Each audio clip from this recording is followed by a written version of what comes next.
Hi and welcome. I'm John and this is Unique Wargaming Terrain. Guys, welcome back. For everyone that's new, this is a terrain video. Very simple. I'll make easy terrain for you guys. Show you guys very simple things to do to really, spruce up your battlefields and just, fill it with easy to make terrain. So for all my regulars here, guys, I feel love. Thank you very much. I'll see you in a minute.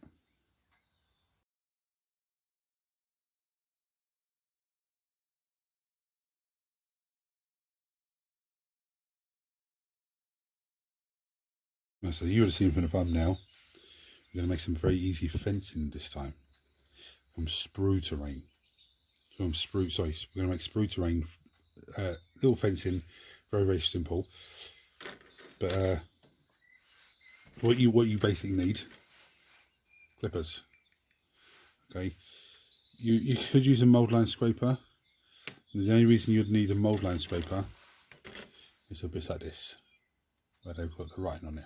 Okay, or the numbers to scrape them off. But you can use some sanding sponge if you want, and we'll need plastic glue. Now you can use super glue if you want; it's not an issue. But plastic glue should be enough. It'll give you enough time to play with the bits and pieces as well. The only thing you need to do with your sprue, like here, I've got this piece here, that needs to be taken off.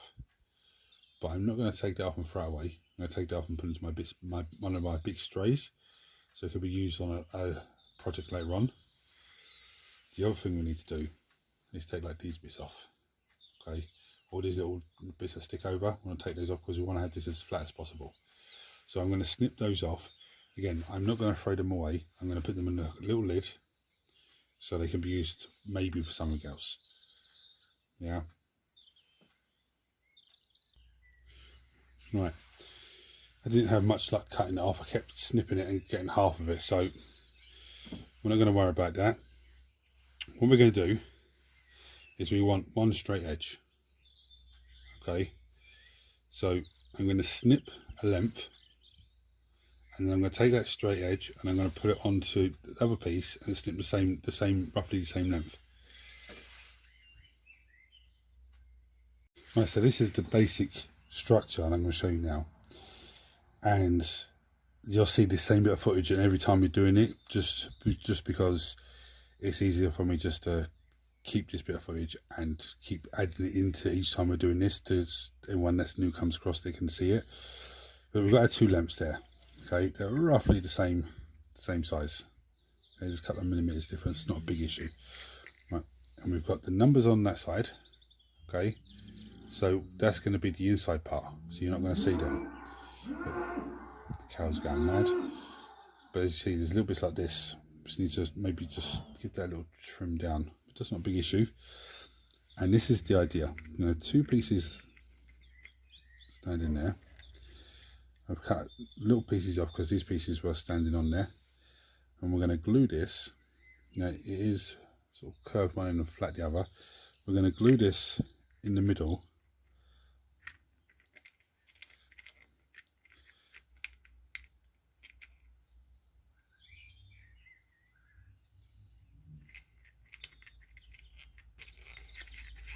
There you go.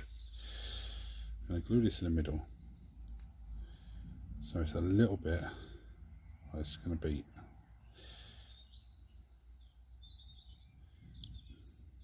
something like that. So we've got a little gap this end. And I'm going to do the same thing here. So I've got a little gap this end. Okay, I'm going to go off camera and do that because I can't do it properly whilst it's dry. I'll come back to you when it's glued. Right, so I'm going to call this basic structure A. Okay, so if I say in another video, we're going to use basic structure A, not only that, I'm telling myself which setup to show you here, but you'll know which setup it is. So that's glued on. For some reason, that really didn't want to glue together. I don't know. Maybe I should have dabbed it with super glue. I don't know. It's there now. The next thing we need to do is cut four more.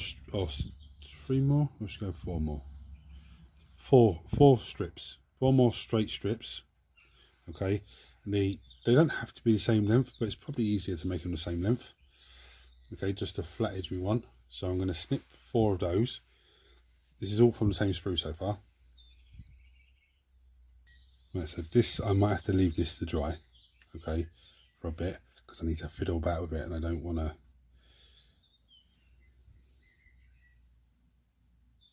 So as I was saying, I might need to leave this to dry for a bit, because I need to fiddle about with it. I don't want to be trying to lift it and it's sliding off. But I've got 4 lengths, okay. They're not exactly the same, but they're roughly the same. And what I'm going to do is I'm going to glue one in here, on this, in this gap here.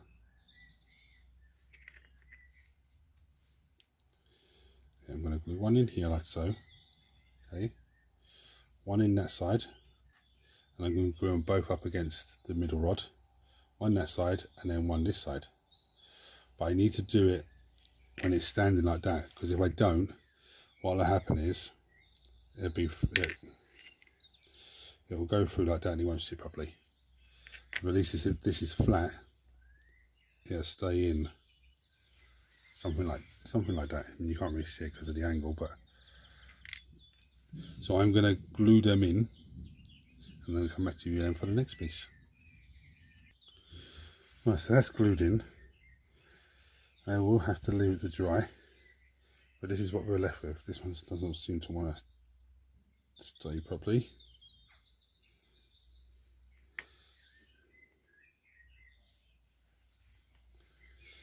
One thing you can do as well is just drizzle a tiny bit of glue along the edge of it, just to help it stay in place.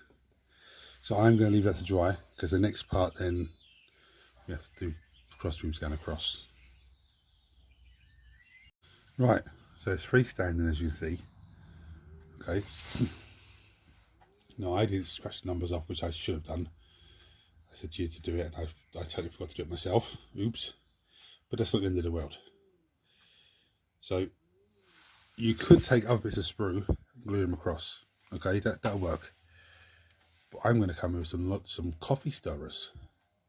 Now, I thought I had the ones you get from the coffee machines, like in petrol stations and stuff like that. That's all rough and ragged along here, but I haven't got the smooth ones. But that's not the end of the world. And I've got some filler, yeah, all-purpose filler. Now, the first thing I'm going to do with this, I'm going to have to use super glue for this part as well. I'm going to snip the end off, snip the other end off,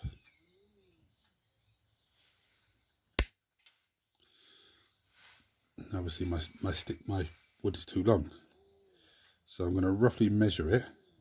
Now I don't want to, when I put it on here, I don't want it hanging past that point there, okay, so it's going to be up like that. I want it to sit on there, so if I put another one of these next to it, this isn't going to hang over and stop the other one from butting up to it.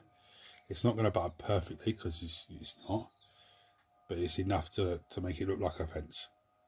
So I'm going to roughly snip this, so something like that, okay. I'm going to snip 2 of them, so I can put one on the top, one on the bottom. I'm going to have to super glue this on, so I will come back, I will snip it and I'll glue it on with the super glue and come back to you. Before I glue it on, one thing I've done, got my mould line scraper, and I've just scored a few lines in there, because when I come to wash it, you're going to see those lines are going to really just pop out of it.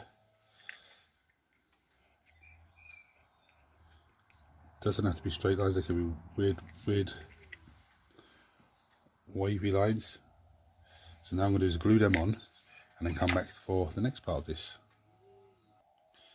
So now we have it. I've sort of messed up a little bit there. I should have made that middle one a little bit higher, but it's not the end of the world. It still looks okay, and it's still freestanding.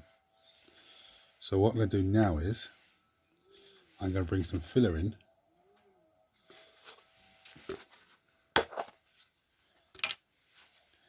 And I need a little bit of this stick, so I'm going to cut a little piece off.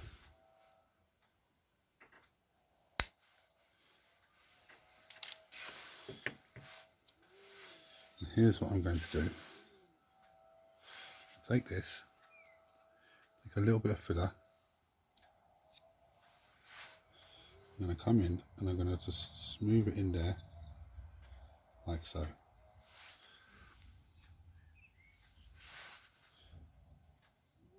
Aim is to get rid of the gap at the bottom and to rough it up and just make it look like it's a bit of ground. So when it dries, it's going to dry like a bit rocky, and you just paint it, undercoat paint it. So I'm going to crack on with that, and I'll come back to you. I'm going to crack on with that, let it dry. I'm going to get the whole thing undercoat black, and I'm going to come back to you then. So once the filler's dry, I gave it a black spray down. So it's looking very nice now. So on my wet palette, I have Still Leason Drab, Gothica Brown, and Bane Blade Brown as well. So the first thing I'm going to do is start off with some Still Leason Drab, and I'm just going to drag it along the filler on the bottom. So what that's going to do is give me a nice little texture on the base. Well, the filler is going to give me the texture, but the brown's going to really stand out and look really nice.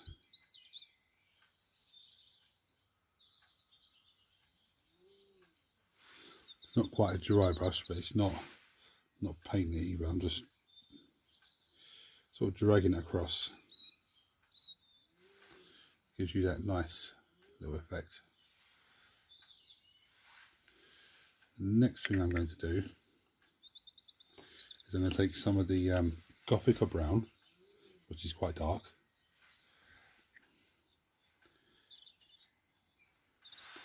I'm going to paint all the sprue bits and all the wood panels.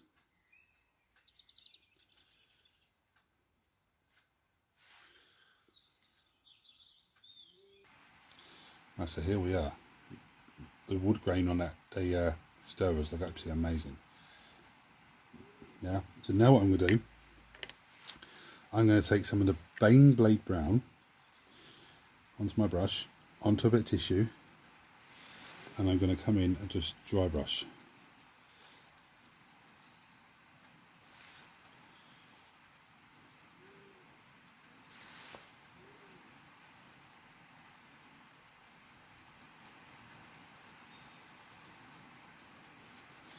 So I'm going to go off camera and do the rest. Right, so there we have it, looking absolutely fantastic. Now you can put some flock on the bottom if you want. You don't have to, but I'm actually going to go with some tufts. I'm going to pick out a tuft that I think is going to really stand out. I think the purple one looks nice. So I'm going to, oh, maybe some spiky grass as well. So I'm going to pick a few of these out and just stick them along the bottom, and then come back to you and show you the finished result. So there we are. Very nice, very easy, very simple. And one thing I really like about this is freestanding. So you don't need to have a base, you know, or anything like that. Now, in terms of 40k and futuristic, you know, gaming, it's not going to be much good. It'll probably give you like cover, maybe, possibly, but not really. But in terms of AOS, it's fantastic because, you know, you got to move around it. In terms of Warhammer Fantasy Old World, you got an obstacle to maneuver your ranked and file units around. In terms of, you know, D&D or Frostgrave or anything, any fantasy game like that, again, it's a nice little piece to have around. If you're making a village and your guys are going to a village, you can easily make these go along the edge of the village. Now I've only made one on camera. I'm going to make a heap more off camera, ready for North Kildare Wargaming Club, which is starting on the 7th of next month. I'm actually on a holiday that week, so I'll be able to attend. But yeah, very, very easy, very straightforward. Now, if you're seeing this for the first time, hit the subscribe button, guys, because it costs you absolutely nothing. Turn your notifications on so you don't miss anything. Everyone smash the thumbs up button so it triggers YouTube, says video have more and more people, and makes this amazing community of you guys grow. Like I said, this is the first bit of sprue terrain I made. for you guys. I use set A, the basic structure set A. Now, when I said I did explain this earlier on in the video, but just in case anyone skipped past that, I've got a few different ideas for different starting point. Okay, this is set A. Very easy, very slim, very easy, nice, and it's freestanding, which is perfect. But as I go on and I do big other things, I'm not going to jump straight into bigger complex things straight away, but I'm going to be doing bigger things. But as I go on, you'll see set A and set B. Okay, two different starting layouts of the same, to do the same thing, but each of them do things slightly differently as you go further into that build. So, guys, thank you for watching. Hit the buttons for me. Any comments or anything, as always, chuck them below as always. Guys, until next time, thanks for watching. Take it easy.